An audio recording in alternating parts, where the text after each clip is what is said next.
नमस्कार मित्रों, धर्म मीमांसा में आप सबका स्वागत है। कृष्णाय वासुदेवाय हरे परमात्मने प्रणतक्लेशनाशाय गोविंदाय नमो नमः। वसुदेवसुतं देवं कंसचाणूरमर्दनं देवकी परमानंदं कृष्णं वंदे जगद्गुरुं। जयंती मंगला काली भद्रकाली कपालिनी स्वाहा क्षमा शिवा धात्री नारायणी नमोस्तुते। मित्रों, वंदे मातरम का जो अद्वितीय राष्ट्रगान हमारे एक श्रेष्ठ मनीषी लेखक बंकिम चंद्र चट्टोपाध्याय ने 150 वर्ष पूर्व लिख दिया था आनंद मठ उपन्यास में। उस अमर गीत की ये 150वीं जयंती देश भर में हमारी भारत सरकार की प्रेरणा से और उसके प्रोत्साहन से मनाई जा रही है, जो बहुत बड़ी घटना है। संपूर्ण देश इस समय संपूर्ण वंदे मातरम को गा रहा है। जवाहरलाल ने वंदे मातरम, बल्कि इसको ऐसे कहना चाहिए कि वंदे मातरम गीत की प्रेरणा से सबसे पहले श्री अरविंद और स्वामी विवेकानंद जैसे मनीषियों ने, और चित्तरंजन दास से लेके बिपिन चंद्र पाल, लाला लाजपत राय आदि, लाला लाजपत राय अथवा लोकमान्य तिलक आदि सभी की प्रेरणा से, विशेषकर श्री अरविंद, स्वामी विवेकानंद और बिपिन चंद्र पाल, देशबंधु चित्तरंजन दास और बाद में जितने भी क्रांतिकारी हुए हैं, युवक और युवतियां, चाहे वो सुखदेव हों, राजगुरु हों, चंद्रशेखर आजाद हों, भगत सिंह हों, अथवा सूर्यलता, कल्पना दत्त, सूर्य सेन, राम प्रसाद बिस्मिल, एक से एक हजारों हजारों क्रांतिकारियों ने वंदे मातरम का उद्घोष करते हुए ही राष्ट्र से बाहरी आतताई अजनबी अंग्रेजों को मार भगाने के लिए अद्भुत पुरुषार्थ किया, बहुत पराक्रम किया, जिससे वो दहल गए। यहां तक कि जब उन्होंने लाला लाजपत राय को अपने एक कमीशन के विरोध के कारण पुलिस की लाठियों से पिटवाया, जिसके परिणाम स्वरूप लाला लाजपत राय का निधन हो गया, तो उसका बदला लेने के लिए भी क्रांतिकारियों ने अंग्रेजों को मारा, सैंडर्स को मारा, ऊधम सिंह ढींगरा, ऊधम सिंह, मदन लाल ढींगरा आदि एक से एक तेजस्वी क्रांतिकारी हैं, जिनमें से कोई स्वयं लंदन जाकर उनकी छाती में बैठकर धमाका करता था, कोई इंडिया हाउस में रहकर उनके विरुद्ध गर्जना करता था। भारत का प्रथम स्वतंत्र समर जैसी पुस्तक लिखी वीर सावरकर ने इंडिया हाउस में, और देश में हजारों क्रांतिकारियों ने वंदे मातरम का उद्घोष करते हुए आतताई अंग्रेजों को भयभीत कर दिया, कंपित कर दिया। और जब उन्होंने स्वयं को ही देश का पर्याय बताते हुए अपना विरोध करने वाले सभी क्रांतिकारियों को देशद्रोही या राजद्रोही या भारत राज्य का द्रोही घोषित किया और उनको फांसी दी, मृत्युदंड दिया, तो हंसते हंसते उन्होंने वंदे मातरम का उद्घोष करते हुए फांसी का फंदा चूम लिया। ऐसे महान अद्वितीय क्रांतिकारी, जिनकी गाथाएं सुनकर ही हमें रोमांच हो आता है, और ऐसे महान वीर, विद्वान, लेखक, अद्भुत पराक्रमी पुरुषार्थी वीर सावरकर जैसे तेजस्वी देशभक्त, जो यूरोप में बड़े से बड़े महानायकों से भी, जिनकी तुलना मुश्किल से ही हो सकती, मतलब वो उनसे भी बड़े हैं, ऐसे प्रचंड पुरुषार्थी नर रत्नों की और स्त्री रत्नों की यहाँ मालिका सज गई। क्रांतिकारियों के पंक्ति की पंक्ति वंदे मातरम का उद्घोष करते हुए सारे देश में उसने एक अभूतपूर्व उत्साह का, जोश का, उल्लास का, देशभक्ति का, भावना का संचार किया।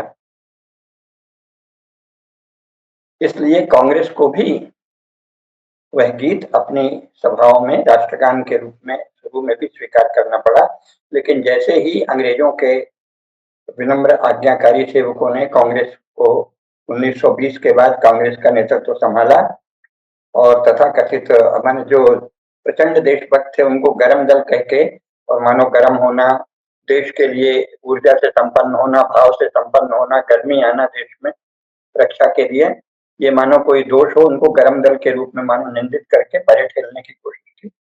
और ऐसे ही जवाहरलाल आदि ने वंदे मातरम जैसे पवित्र गान को काट दिया, उसको बांट दिया। उसको कहा कि जो पहला स्टैंजा है, सुजलाम सुफलाम मलयज शीतलाम शस्य श्यामलाम मातरम वंदे मातरम, वो जो अंश है वो तो गाया जाएगा, लेकिन जो उसके आगे है, त्वं ही दुर्गा दश प्रहरण धारिणी वाणी विद्यादायिनी नमामि त्वाम नमामि कमलाम ममलाम अतुलाम बाहुते तुमिमा शक्ति हृदय तुमिमा भक्ति आदि जो दिव्य चेतना और ऊर्जा का उन्मेष करने वाले पद थे, उन सभी पदों को हटा दिया।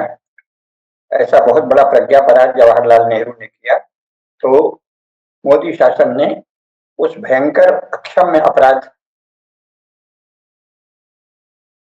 को दूर करते हुए निर्णय लिया है कि सारे देश में पूरे वर्ष भर और फिर इसके बाद लगातार ही संपूर्ण वंदे मातरम गाया जाएगा, जो स्वयं में एक महान निर्णय है, एक श्रेयस्कर निर्णय है, एक साधुवाद के योग्य निर्णय है।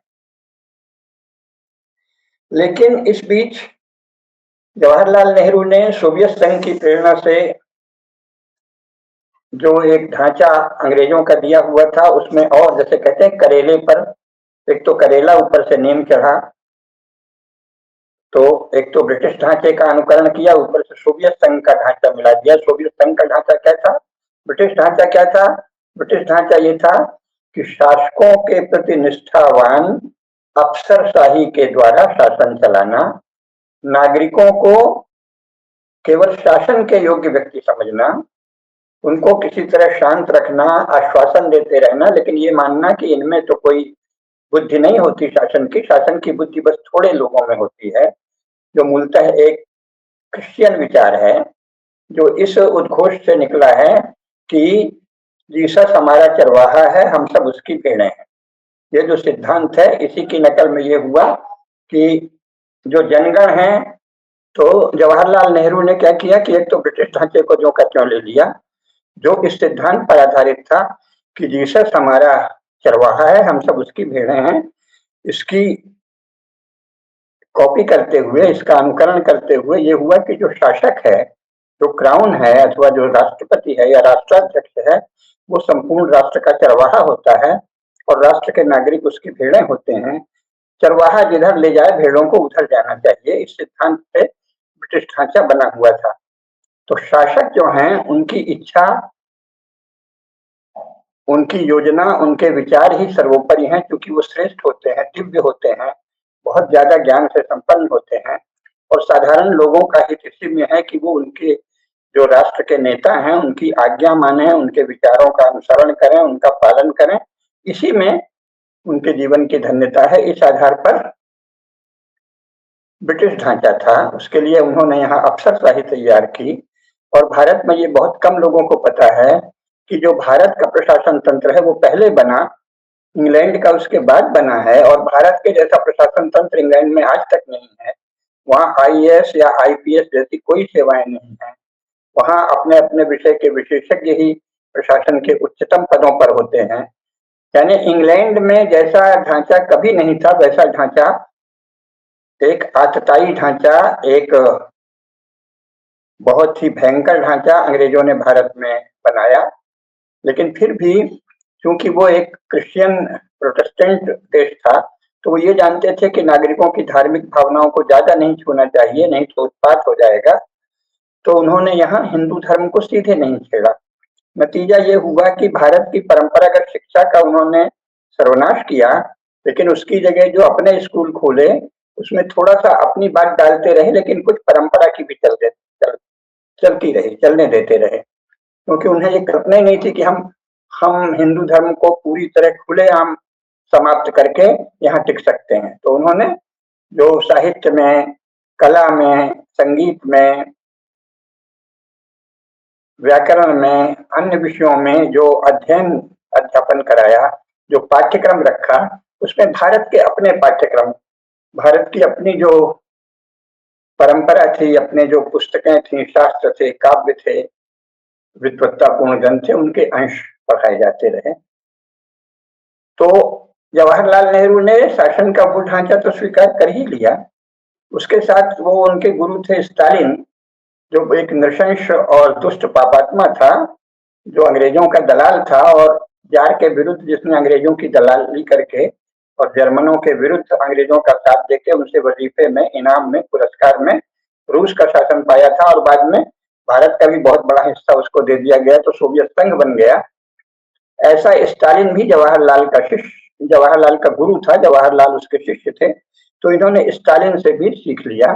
स्टालिन का क्या था कि शिक्षा वो होगी जो हम बताएंगे, हमारी पार्टी और हमारा शासन, और उद्योग, व्यापार, वाणिज्य सब कुछ पूर्ण नियंत्रण केवल रूलिंग पार्टी का और शासन के ढांचे का। तो जवाहरलाल ने ये भी अपना लिया। तो उससे क्या हुआ कि शिक्षा पूरी तरह वो हो गई जो प्रधानमंत्री और उनके अधीनस्थ शिक्षा मंत्री चाहें, और शिक्षा मंत्री के अधीनस्थ शिक्षा सचिव, और फिर प्रांतों के सचिव, और फिर उनके अधीन निदेशक, महानिदेशक, फिर जिलाधिकारी, संभागीय अधिकारी आदि सब वही करते हैं जो ऊपर से निर्देश होता है। तो शिक्षा में भी ये हुआ कि जो माननीय मंत्री जी अथवा मंत्री जी को ज्यादा अकल ना हो तो वो केवल कुर्सी में बैठेंगे, दस्तखत कर देंगे, और अफसर जो चाहे वो शिक्षा में पाठ्यक्रम पढ़ाया जाएगा। जवाहरलाल के समय से ये चला। ऐसा इसलिए चला कि वो सोचते थे कि हमको एक नया हिंदुस्तान बनाना है, पुराने हिंदुस्तान को नष्ट कर देना है। इसके पीछे जो प्रेरणा थी उस पर थोड़ी देर बाद बात करेंगे, लेकिन इसके पीछे स्टालिन तो प्रेरणा थी ही, लेकिन उससे भी पहले इटली में एक सच्चे देशभक्त हुए थे, मैजिनी, और फिर उनके शिष्य गैरिबाल्डी। ये दोनों भी राष्ट्रवादी थे, लेकिन वहां की पृष्ठभूमि अलग थी, उसका अभी विषय नहीं है, थोड़ी देर में बताएंगे या किसी अन्य व्याख्यान में।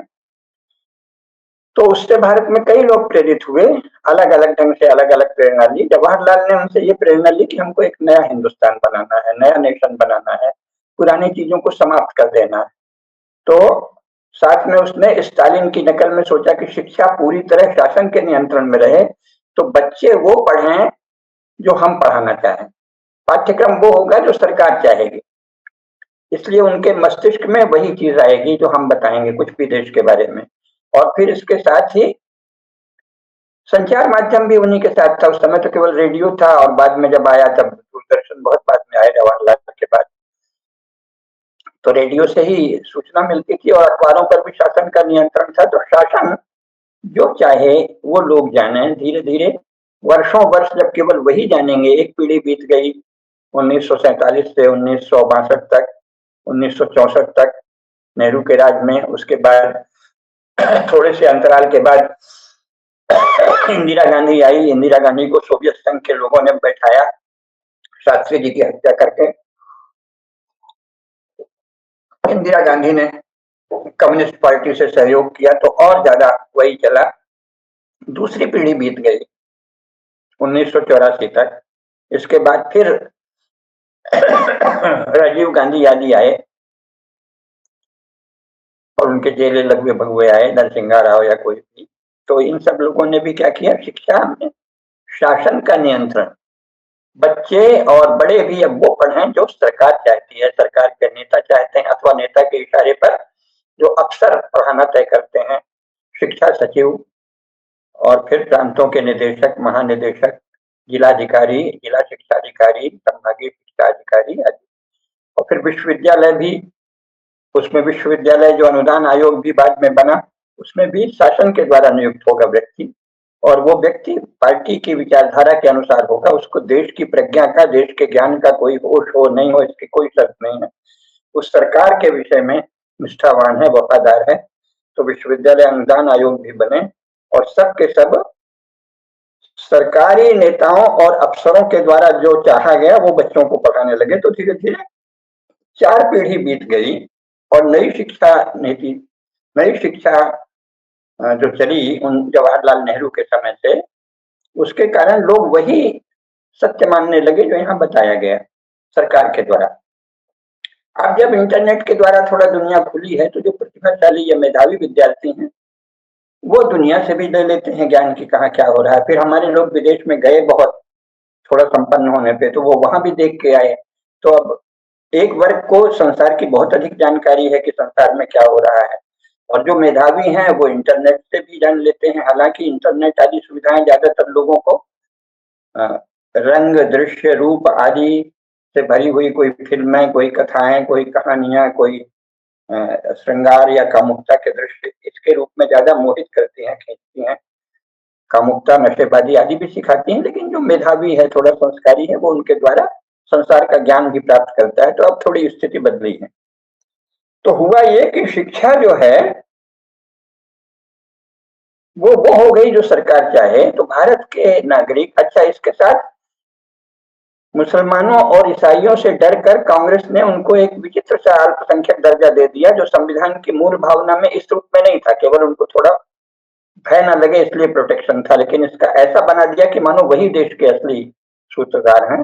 तो मुसलमानों और ईसाइयों को तो उनके विद्या शिक्षा संस्थान खोलने दिए, तो वो वहां अपना कोई मदरसा पढ़ा रहा है, कोई कुरान हदीस पढ़ा रहा है, कोई बाइबिल पढ़ा रहा है चर्च में, वो अपना ज्ञान तो रखते रहे। हिंदुओं को केवल वो ज्ञान हुआ जो सरकार चाहती है, और बल्कि हिंदुओं को भी प्रेरित किया गया कि वो चर्च के स्कूलों में जाएं, तो वो ईसाइयों से भी प्रभावित हो गए। नतीजा ये है कि मुख्यतः है हिंदू बच्चे और हिंदू माता पिता भी धीरे धीरे, क्योंकि जो पहले बच्चे थे वो अब चौथी पीढ़ी में, जो पहले बच्चे थे वो बाद में माता पिता बने, बाद में वो दादा दादी बने, बाद में परदादा परदादी बने। जो 1947 में बच्चा था 4-6 साल का, वो आज या तो मर गया है या परदादा है। जैसे हम ही हैं, तो पोते पोतियां नाती सभी हैं। और हमारे पिताजी भी थे, तो पिताजी उस समय छोटे थे, तो अब वो चले गए। तो नतीजा ये है कि 4-4 पीढ़ियां भारत में ऐसी हो गई जो केवल वो जानती थी जो सरकारी स्कूलों में, सरकारी कॉलेजेस में, सरकार के द्वारा संरक्षित शिक्षण संस्थाओं में और संचार माध्यमों में सिखाया जाता था। तो क्योंकि ये लोग धीरे धीरे नया भारत बनाने, अर्थात पुराने भारत को निंदा योग्य, तिरस्कार योग्य प्रचारित कर रहे थे, और उसके लिए बहुत से किस्से गढ़े गए झूठे कम्युनिस्टों आदि की सहायता लेके, कि जैसे भारत कोई, जो क्रिश्चियन मिशनरी कहते थे ये हिंदू धर्म तो जाहिलों का धर्म है, अंधकार में लिप्त है, और यहाँ तो बड़ी बुराइयां हैं। तो जो हिंदू समाज की संस्थाएं सबकी बुराई बताते थे, धीरे धीरे वही शिक्षा में ले आया गया कांग्रेस के द्वारा, और भाजपा के शासन में भी वही चल रहा है। तो लोगों में ये भावना आ गई कि राष्ट्र जो है ये पहली बार बन रहा है, नेशन इन मेकिंग कहा था जवाहरलाल ने, वही सब लोग मानते हैं। पहले जो हजारों साल से हिंदू समाज था वो कुछ एक आध चीज में अच्छा था, लेकिन बाकी अंधकार में था, आपस में लड़ता था, बहुत ही विभक्त था। यानी जो इतिहास में कहीं नहीं था, एक से एक महान जनपद थे, हमारे राजा संसार भर में शासन करते थे, ऐसे भी हुए, और कम से कम संपूर्ण जम्बू द्वीप पर शासन करते थे, बृहत्तर भारत में शासन करते थे, उसको नहीं पढ़ाया गया। उसके स्थान पर थोड़ा सा भारत का उल्लेख करके अचानक वो 7वीं शताब्दी से मुसलमान आए, तो मुसलमानों को ऐसे बता दिया जैसे वे सारे भारत में शासन कर रहे थे। सारा झूठ, सारा झूठ। इतिहास के संदर्भ में अभी विस्तार से नहीं जाएंगे। उस झूठ को पढ़े हुए बच्चे और बूढ़े जब भारत में तैयार हो गए, तो ये बात हो गई कि ये देश तो पहली बार हमारे जो शासक हैं वो महान बना रहे हैं, बड़े महान। लेकिन वो इतना पाप कर रहे थे, खुलेआम भारत की इतनी निंदा कर रहे थे, और सामान्य हिंदुओं में शिक्षा पर सरकारी नियंत्रण होने के बाद भी अपने धार्मिक लोगों के कारण, कथा उपदेश के कारण, रामायण भागवत महाभारत के पढ़ने पढ़ाने के कारण, और कुछ अच्छी फिल्में भी बनी, अच्छे धारावाहिक भी बने उनके कारण, और बहुत सी संस्थाओं ने समाज में जागृति का काम किया, उसके कारण सनातन धर्म का इतना बोध तो प्राप्त था कि भाई इतने गड़बड़ तो हम नहीं थे। तो जब इन्होंने सोनिया गांधी के साथ बहुत ज्यादा हिंदू धर्म के नाश की पूरी योजना रची, तो हिंदू समाज में जागृति आई, और उन्होंने सोचा कि नहीं, हमको ऐसा शासक चाहिए जो भाई हिंदू धर्म का नाश तो नहीं करे, तो नरेंद्र मोदी को लाए सबके सहयोग से। इतना तो हुआ, लेकिन 4-4 पीढ़ियों से देश के विषय में वही झूठ पढ़ाया गया और राष्ट्र का अर्थ यही बताया गया कि जीसस हमारा चरवाहा है, हम सब उसकी भेड़ें हैं की तर्ज पर जो राष्ट्र का अध्यक्ष है अथवा राष्ट्र की शासक पार्टी है, वो तो महान कोई कहीं से ज्ञान प्राप्त किया है उसने, यूरोप से, इंग्लैंड से, फ्रांस से, अमेरिका से, संसार से, और हम लोगों में तो कोई ज्ञान नहीं है, तो जो वो कहें वो मान लो। इसको कहते हैं राष्ट्रवाद। ये जो यूरोपीय विचार हैं राष्ट्रवाद आदि, इन पर हम एक अलग छोटी सी वार्ता करेंगे, उसमें और बताएंगे। तो राष्ट्रवाद किसको कहते हैं? राष्ट्रवाद यूरोपीय विचार है, नेशनलिज्म का हिंदी अनुवाद है। और नेशनलिज्म क्या है? नेशनलिज्म का अर्थ होता है यूरोप के सभी विचार किस प्रकार के हैं, ये अपनी एक वार्ता में हम शीघ्र ही बताएंगे। तो उसमें से नेशनलिज्म भी उसी यूरोप का एक मतवाद है, जिसमें यह माना जाता है कि जो यूरोप के शासक हैं शीर्षस्थ, अथवा भारत में भारत के जो शासक हैं वही तारणहार हैं देश के। उनके पास कोई दिव्य ज्ञान आया है। पहले कहा जाता था कि सातवें आसमान से गॉड ने भेजा है, अब कहने लगे नहीं नहीं, उन्होंने कुछ यूरोप की पुस्तकें पढ़ी हैं अलग अलग, यूरोप की पुस्तकों के पढ़ने से इनको बड़ा ज्ञान आया है, तो वो देश के विषय में जो सोचते हैं बाकी लोगों को सिर झुकाकर वही स्वीकार कर लेना चाहिए। तो वो जो सोचते हैं राष्ट्र के विषय में, राष्ट्र के विषय में सोचने वाला कोई संगठन होगा, कोई समूह होगा और प्रधानमंत्री, राष्ट्रपति आदि नेता होंगे, वो जो सोचते हैं देश का कर्तव्य है उनके अनुसार चलना, इसको कहते हैं राष्ट्रवाद। तो ये राष्ट्रवाद फैल गया। कांग्रेस भी राष्ट्रवादी थी, भाजपा भी राष्ट्रवादी है। राष्ट्रवादी होने से शासकों को बड़ा सुख है और शासक पार्टी को बड़ा सुख है। क्या सुख है? पहली बात तो देश के सारा नियंत्रण संसाधनों का हमारे पास रहेगा, क्योंकि हम राष्ट्र को महान बना रहे हैं। अब जो भी हम बना रहे हैं वो सब महान बनाना है, हमसे ज्यादा प्रश्न मत करो। सिवाय आर्थिक भ्रष्टाचार अगर हम करें तो वो ठीक है, क्योंकि वो सरकार के बनाए, उसको पकड़ा जा सकता है, क्योंकि वो सरकार के बनाए ढांचों का उल्लंघन है। आर्थिक भ्रष्टाचार को तो फिर भी एक अपराध बताया गया, लेकिन वैचारिक भ्रष्टाचार, सांस्कृतिक भ्रष्टाचार, अपने इतिहास के साथ भ्रष्टाचार, धर्म के प्रति भ्रष्टाचार, धार्मिक केंद्रों के साथ भ्रष्टाचार, दान दक्षिणा में सनातन धर्म के उत्कर्ष के लिए मिले हुए धन को कहीं कम्युनिज्म के प्रचार के, कहीं सोशलिज्म के प्रचार के, कहीं रूलिंग पार्टी के विचार के प्रचार के, कहीं इस्लाम और ईसाइयत के प्रचार में झोंक देना, ये सब महापाप। इसको माना गया कि वो तो सरकारी तंत्र है, सरकार कर रहे हैं, वो सब कल्याण के लिए, नेशन बिल्डिंग है, राष्ट्र का निर्माण, इसे कहते हैं राष्ट्रवाद। कांग्रेस भी राष्ट्रवादी थी, भाजपा भी राष्ट्रवादी हो गई। क्यों? क्योंकि 4 पीढ़ियों से यही सिखाया गया, यही यूरोपीय विचार। लेकिन 4 पीढ़ी पहले, आज से 150 साल पहले, जब बंकिम चंद्र चट्टोपाध्याय ने आनंद मठ लिखा और उसमें वंदे मातरम लिखा, तब तक उसमें तो भाव ये नहीं थे। तो फिर उसमें क्या है? वंदे मातरम में कोई राष्ट्रवाद नहीं है, क्योंकि राष्ट्रवाद एक घृणित विचार है, एक भयंकर विचार है। वह राष्ट्र के मनुष्यों को दास बनाकर, शासकों के अधीन बनाकर रखने वाला विचार है। केवल पार्टियों का फर्क होता है, कांग्रेस कहती है मेरे अधीन रहो, भाजपा कहती है मेरे अधीन रहो, सोशलिस्ट कहता है मेरे अधीन रहो। जवाहरलाल चाहते थे मेरे अधीन पूरा राष्ट्र है, राम मनोहर लोहिया चाहते थे मेरे अधीन रहे, जयप्रकाश नारायण ने चाहा मेरे अधीन रहे, इंदिरा गांधी ने चाहा मेरे अधीन रहे, राजीव गांधी ने चाहा मेरे अधीन रहे, अटल बिहारी ने चाहा मेरे अधीन रहे, नरेंद्र मोदी चाहते हैं मेरे अधीन रहे। लेकिन ये सब चाहते हैं कि देश मेरे अधीन रहे। उसमें जो ज्यादा नौटंकीबाज हैं तो वो कह दिए मैं सेवक हूं, लेकिन उसका कोई अर्थ नहीं है। देश वो करे जो मैं चाहता हूं, और मैं वो नहीं करूंगा जो देश चाहता है। देश की परंपरा है, देश का ज्ञान है, देश के शास्त्र हैं, देश की इतनी प्राचीन विरासत है, उत्तराधिकार है, उसे मैं नहीं करूंगा।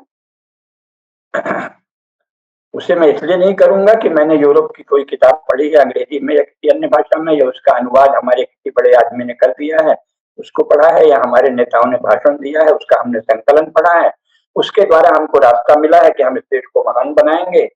तो उनके, हमारे नेताजी के मन में जो विचार आए उसके अनुसार हमको महान बनाना है, हमारे चिंतक के मन में, हमारे विचारक के मन में। बाकी भारत में इतने प्राचीन काल से ये राष्ट्र कैसे आगे था, वर्ल्ड इकोनॉमी की जो पुस्तक एंगस मेडिसिन में लिखी है उसमें हजारों साल तक भारत की अर्थव्यवस्था को विश्व में सर्वोच्च कैसे बताया है।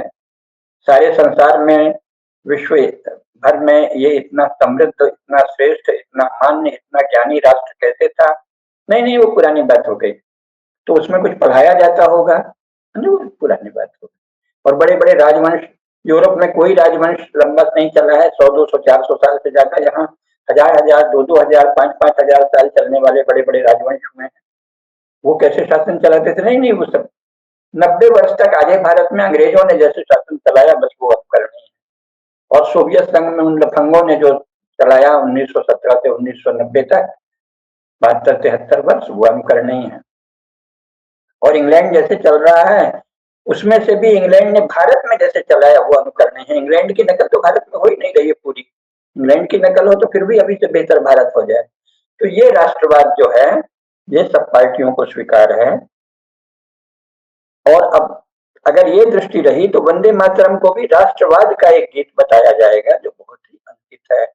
क्योंकि राष्ट्रवाद क्या बताता है? राष्ट्रवाद एक यूरोपीय विचार है। सभी यूरोपीय विचार जो हैं वो वस्तुतः विचार नहीं होते, आइडिया होते हैं। कोई एक आइडिया सूझ गया। आइडिया का प्रयोजन क्या है? आइडिया का प्रयोजन है कि जो शासक है उसका जो आइडिया है उसके अनुसार शासन चले और उसके अनुसार शासन का नियंत्रण रहे। और जो नियंत्रण के योग्य नागरिक हैं वो तो बेचारे, उनकी तो कोई हैसियत नहीं है, वो तो भेड़े हैं, उनका कोई विचार नहीं है, उनका कोई ज्ञान नहीं है, वो क्या जाने। तो हम बताएंगे कि कैसे चलेगा राष्ट्र। जवाहरलाल ने लिखा डिस्कवरी ऑफ इंडिया, या हिंदुस्तान की कहानी हिंदी में छाप दिया। तो हिंदुस्तान वो है जो हिंदुस्तान की कहानी में जवाहरलाल बताते हैं।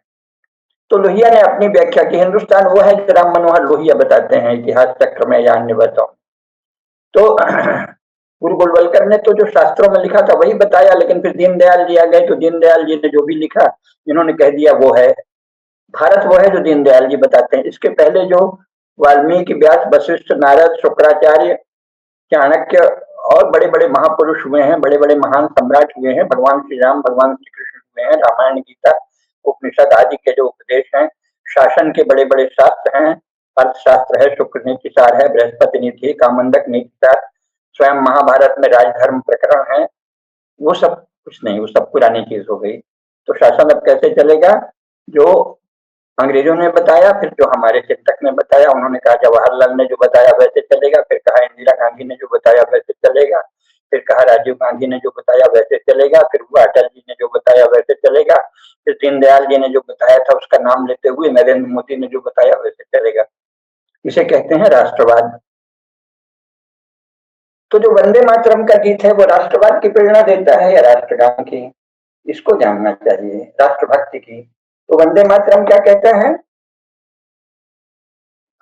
गाना ही क्या है, प्रारंभ में ही वंदे मातरम सुजलाम सुफलाम मलयज शीतलाम शस्य श्यामलाम मातरम वंदे मातरम। तो ये कौन गाता है? ये प्रत्येक व्यक्ति गाता है।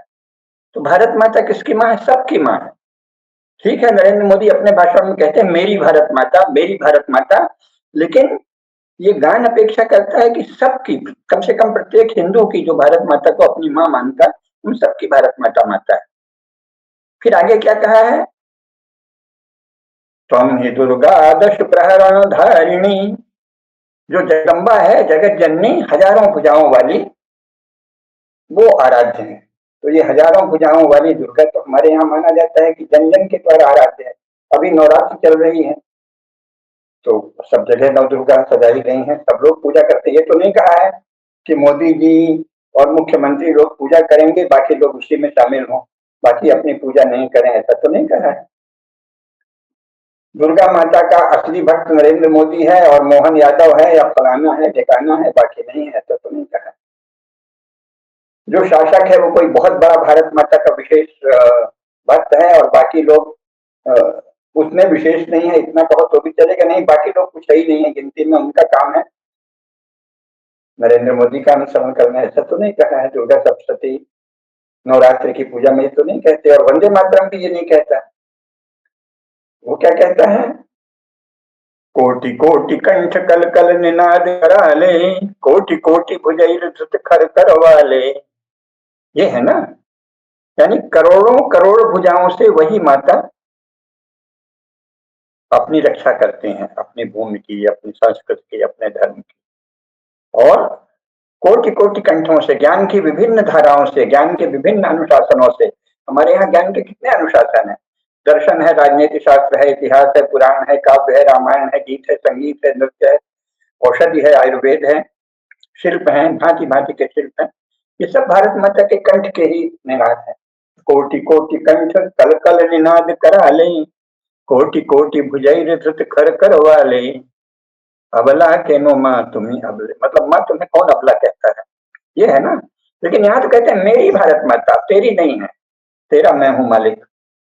तो ये क्या है, ये राष्ट्रवाद है। और वंदे मातरम क्या कहता है, कोटि कोटि भुजैर धृत खर करवा ले, कोटि कोटि कंठ कल कल निनाद करा ले, ये है। और बाहु ते तुमिमा शक्ति, तो सबकी बाहु में जो शक्ति है वो भारत माता है। हृदय तुमिमा भक्ति, सबके हृदय में जो भक्ति की भावना है वो भारत माता की भावना है।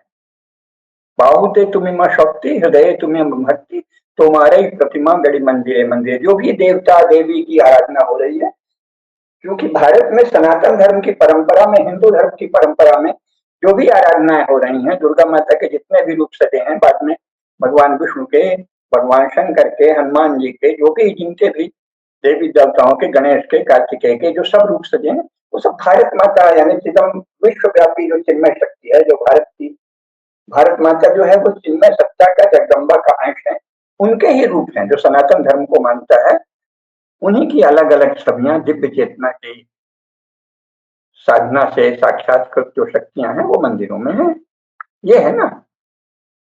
तो सभी की भारत माता है, जो गणेश की पूजा कर रहा है, जो कार्तिकेय की, जो कृष्ण की, जो राम की, जो इस मोहल्ले में काली पूजा कर रहा है, राजधानी में काली पूजा कर रहा है, कहीं भी दुर्गा माता की पूजा कर रहा है, नवरात्रों की पूजा कर रहा है, रामनवमी की पूजा कर रहा है, जन्माष्टमी की पूजा कर रहा है, हनुमान जयंती की पूजा कर रहा है, सभी उसी एक ही महान चेतना प्रवाह जो चिन्मय शक्ति है उसके ही रूप हैं। तुम्हारे प्रतिमा गढ़ी मंदिरे मंदिरे, है ना। और तुम्हें विद्या, तुम्हें धर्म, तुम्हें हृदय, तुम्हें मर्म, हम सबके भीतर जो विद्या है वो भारत माता की विद्या है, जो उसने परंपरा से प्राप्त किया है। हम सबके हृदय में जो भाव है वो हमारा मर्म है। तो जब कोई कहता है कि केवल नेता, फलाने नेता, जवाहरलाल नेहरू, इंदिरा गांधी, राजीव गांधी, नरेंद्र मोदी, अटल बिहारी वाजपेयी, दीनदयाल उपाध्याय, केवल इनके ही विद्या विद्या है, केवल इनके अनुसार देश चलेगा, केवल इनके विचार से देश चलेगा, तो वो राष्ट्रवादी हुआ। और वंदे मातरम तो कहता है कि सबके भीतर विद्या का प्रकाश है, वही सब भारत माता का ही प्रकाश है, सबके भीतर शक्ति है, सबके भीतर भक्ति है। तो वो क्या है, राष्ट्रभक्ति हुई। जब हम ये मानते हैं कि एक ही चिन्मय सत्ता है जिसकी उपासना भारत में जो हुई वो सनातन धर्म की उपासना है, ज्ञान के जितने भी रूप हैं, हर अनुशासन में, दर्शन में, इतिहास में, राजनीति में, वाणिज्य में, व्यापार में, कला में, कौशल में, अस्त्र शस्त्र की विद्याओं में, व्यापार में, शिल्पों में, खेती में, किसानी में, सब प्रकार के कर्म और पुरुषार्थ में जो भी विद्याएं हैं, जो भी अनुशासन है, जो भी पुरुषार्थ है, जो भी दक्षता है, वो सब भारत का ही है। तो ये हुई भक्ति, तो ये राष्ट्रभक्ति हुई। राष्ट्र की समस्त विद्याओं, कलाओं, समस्त अनुशासनों, समस्त दक्षताओं, समस्त पुरुषार्थ के प्रति श्रद्धा और अपने को उसका ही एक अंश मानना, यह है राष्ट्रभक्ति। और फलाने नेताजी बहुत बड़े विचारक हैं, उन्होंने ये कह दिया है, देश को अब उसी के अनुसार चलना, यह है राष्ट्रवाद। तो वंदे मातरम राष्ट्रवाद का गीत नहीं, क्योंकि वो क्या कहता है, तुम विद्या, तुम धर्म, तुम हृदय, तुम मर्म, त्वम ही प्राण शरीरे, जितने भी शरीर हैं उनके भीतर जो प्राण शक्ति है वो वही भारत माता है ना। बाहुते तुम्हें मां शक्ति, हृदय तुम्हें भक्ति, ये कहते हैं ना, तुम्हें विद्या, तुम्हें धर्म, तुम्हें हृदय, तुम्हें मर्म, ऐसा विराट रूप है। तो जो भारत माता के चिन्मय सत्ता के इस विराट रूप को माने, और करोड़ों लोगों में उसी भारत माता की चिन्मय शक्ति प्रवाहित है, सत्ता प्रवाहित है, चेतना प्रवाहित है, प्रकाश प्रवाहित है, ये जो माने वो हुआ राष्ट्रभक्त। उसके लिए क्या शब्द है परंपरा से? राष्ट्रभक्त। बाहुते तुमिमा शक्ति, हृदय तुमिमा भक्ति, ये कहा है। ये नहीं कि बाहुते तुमिमा सेनापति की भक्ति और हृदय तुमिमा वाद, आइडियोलॉजी, ये तो नहीं कहा है। तो वंदे मातरम जो है वो राष्ट्रभक्ति का गान है, राष्ट्रभक्ति का गीत है। अगर आपने राष्ट्रभक्ति के भाव को प्रज्वलित करने के लिए संपूर्ण वंदे मातरम का गायन किया तो उसमें उसकी सार्थकता है, धन्यता है और ये आपका बहुत बड़ा पुण्य कर्म है। लेकिन अगर आपने वंदे मातरम का आवरण तो ले लिया, लेकिन उसके द्वारा किसी एक विचार विशेष, किसी एक कॉन्सेप्ट विशेष, किसी एक दिमाग की खुजली विशेष के अनुसार देश को चलाना चाहा, तो आप राष्ट्रवादी हो सकते हैं क्योंकि वो राष्ट्र के भीतर की किसी व्यक्ति की खुजली है दिमाग की, लेकिन आप राष्ट्रभक्त नहीं। और राष्ट्रवादी राष्ट्रघाती भी हो सकता है, अधर्मी भी हो सकता है, पापी भी हो सकता है, निशाचर भी हो सकता है, क्योंकि वो किसी भी नेता, किसी एक नेताजी ने कह दिया कि साहब यहाँ कुछ भी नहीं था, यहाँ तो कूड़ा कचरा था, यहाँ तो कोई खास ज्ञान नहीं था, एक आध कुछ पूजा पाठ ठीक से होती थी तो होती थी, बाकी सब कुछ नहीं था, और ज्ञान तो यूरोप में है और ज्ञान तो हमारे नेताजी में है। और वो बताते हैं कि यहाँ तो साहब हजारों साल से केवल भेदभाव होता रहा है और अमुक अमुक जातियों ने अमुक अमुक जातियों का शोषण किया है। तो अमुक जातियों का शोषण किया है तो वंदे मातरम के रचयिता को यह नहीं पता था? वंदे मातरम के रचयिता ने तो इसका दूर दूर तक कोई संकेत नहीं किया। तो आप तो कह रहे हैं कि 1000 वर्ष से अमुक अमुक जातियां अमुक अमुक दूसरी जातियों के साथ भेदभाव कर रही हैं, शोषण कर रही हैं, इसलिए उनके लिए कानून बना रहे हैं। यूडीसी का एक्ट ला दिया, उसके पहले शेड्यूल कास्ट एट्रोसिटी एक्ट ला दिया, SC/ST एक्ट ला दिया कि वो जो कह दें वो मान लिया जाए कि वो परम धर्मात्मा युधिष्ठिर के अवतार हैं। जिसको कह दें कि इसने हमको ये किया है उसको तुरंत जेल में डालो, फिर वो सिद्ध करे कि हम निर्दोष हैं, नहीं तो जेल में जाएगा। सुप्रीम कोर्ट ने कम से कम अंग्रेजी कानूनों के अनुसार ही सही ये निर्णय लिया कि नहीं, इसकी जांच होगी, जांच के बाद अगर दोषी पाया गया तो होगा। तो आपने फट से संसद में नेताजी ने कानून बना दिया कि नहीं, जांच वांच की जरूरत नहीं है, रिपोर्ट हुई और जेल गए, और रिपोर्ट करने वाले को सरकार से धन मिलेगा जब तक मुकदमा चल रहा है।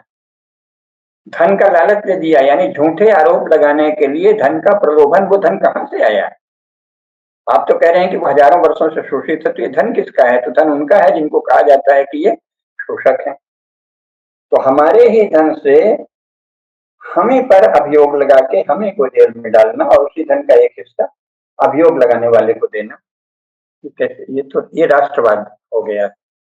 तो ऐसा कोई राष्ट्रवाद वंदे मातरम में नहीं है। तो वंदे मातरम राष्ट्रवाद का गान नहीं है, वंदे मातरम से राष्ट्रवाद को जोड़ना पाप है। वंदे मातरम राष्ट्रभक्ति का गीत है। वंदे मातरम भारत माता के प्रति भक्ति का गीत है। वंदे मातरम ऐसा गीत है जो बताता है कि देश का हर बच्चा भारत माता का बच्चा है। सब हर प्रकार के ज्ञान, अनुशासन, पुरुषार्थ, कलाएं, शिल्प, ये सब भारत के ही। इनका जो वेद पढ़ता रहा है, उपनिषद पढ़ता रहा है, शास्त्र, साहित्य, व्याकरण, और जो घड़ा बनाना, तो अस्त्र शस्त्र बनाना, तो लोहे का, तो धातुओं का, तो लकड़ी का काम करता रहा है, वो सभी भारत माता के ही सुपुत्र हैं, सुपुत्रियां हैं, ये बताता है ना? ये नहीं बताता कि साहब केवल अमुक अमुक लोग भारत माता के पुत्र हैं, जिनको वो बताते हैं कि ये शोषित रहे, वो भारत माता के पुत्र हैं, और ये जो वेद पढ़ते रहे हैं, उपनिषद पढ़ते रहे हैं, राज्य करते रहे हैं, शासन करते रहे हैं, राजशास्त्र पढ़ते रहे हैं, व्यापार वाणिज्य चलाते रहे हैं, विभिन्न धातुओं का व्यापार करते रहे हैं, विभिन्न कलाओं और शिल्पों का ज्ञान संरक्षित करते रहे हैं, ये सब भारत माता के नहीं है। तो कहाँ के हैं? कहीं और के हैं। तो वंदे मातरम को राष्ट्रवाद के गीत के रूप में लेना पाप है, अधर्म है, भारत माता का अपमान है। भारत माता की कुछ संतानों को भारत माता की संतान नहीं मानना है और कुछ दूसरी संतानों को पता नहीं कब से पीड़ित बताकर अब उनको दूसरों पर झूठा अभियोग लगाने के लिए प्रेरित करना है। तो ये राष्ट्रवाद है। तो भारत माता को इस तरह पक्षपाती माता के रूप में, इस तरह भेदभाव वाली माता के रूप में, या भेदभाव करने वाली संतानें पैदा करने वाली माता के रूप में प्रदर्शित करना भारत का द्रोह है, भारत द्रोह है। वो राष्ट्रभक्ति नहीं है, वो राष्ट्रवाद है। तो वंदे मातरम क्या है? राष्ट्रभक्ति का गान है, राष्ट्रवाद का गान नहीं है। राष्ट्रभक्ति और राष्ट्रवाद में बहुत अंतर होता है। इस पर हम एक अलग वार्ता करेंगे जिसमें बताएंगे कि सभी यूरोपीय विचार वस्तुतः किस धारणा से प्रायोजित होते हैं। उससे आपको स्पष्ट हो जाएगा कि राष्ट्रवाद और राष्ट्रभक्ति में आकाश पाताल का अंतर है और राष्ट्रवाद को मानने वाले लोग कभी भी राष्ट्रभक्त नहीं हो सकते और राष्ट्रवाद और राष्ट्रभक्ति को एक मानने वाले लोग बुद्धि से अविकसित लोग होते हैं, अल्प विकसित लोग होते हैं और वो राष्ट्र का अहित ही करेंगे। आज की बात इतनी ही। इन यूरोपीय मतवादों के सत्य को बताने वाली एक वार्ता हम शीघ्र ही पुनः करेंगे। तब तक के लिए नमस्कार। धर्म की जय हो, अधर्म का नाश हो, प्राणियों में सद्भावना हो, विश्व का कल्याण हो। नमः पार्वती पतये हर हर महादेव।